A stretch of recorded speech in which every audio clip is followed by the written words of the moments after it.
Sobat ya, menjadi PNS sering disebut sebagai pekerjaan impian bagi banyak orang. Namun tidak semua orang cocok dengan status dan tuntutan jabatan ini. Apa sebenarnya ketentuan untuk berhenti sebagai PNS?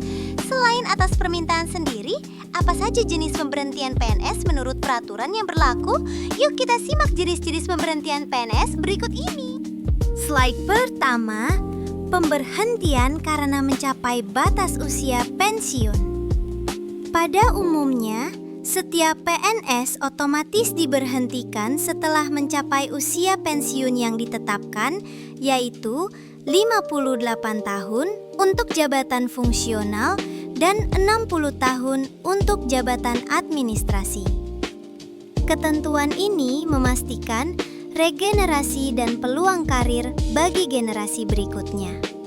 Slide kedua, pemberhentian karena perampingan organisasi atau kebijakan pemerintah.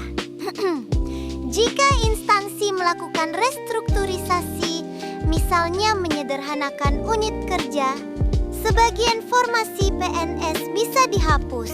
Pemerintah juga kadang menerbitkan kebijakan efisiensi anggaran yang berdampak pada pengurangan pegawai.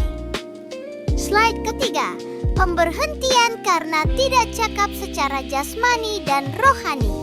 Seorang PNS yang dinyatakan tidak memenuhi syarat kesehatan fisik atau mental berdasarkan pemeriksaan medis berhak diberhentikan.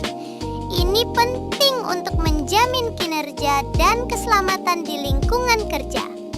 Slide keempat, pemberhentian karena meninggal dunia, tewas, atau hilang.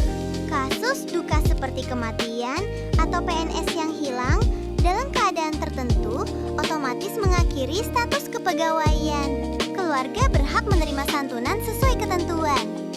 Slide kelima, pemberhentian karena melakukan tindak pidana atau penyelewengan.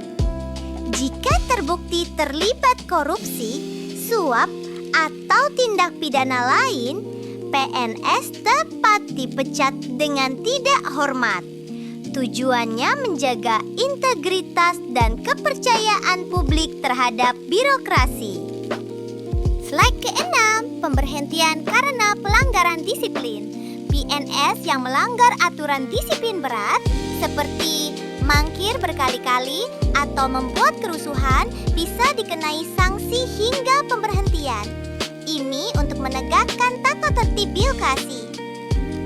Slide ke-7, pemberhentian karena mencalonkan diri atau dicalonkan menjadi presiden atau wakil presiden, ketua, wakil ketua, dan anggota DPRD, gubernur atau wakil gubernur, atau bupati, wali kota serta wakilnya. Seorang PNS yang mengikuti pilkada, pemilu legislatif, atau pencalonan presiden wajib mengajukan pengunduran diri. Aturan ini menjaga netralitas ASN dalam politik praktis.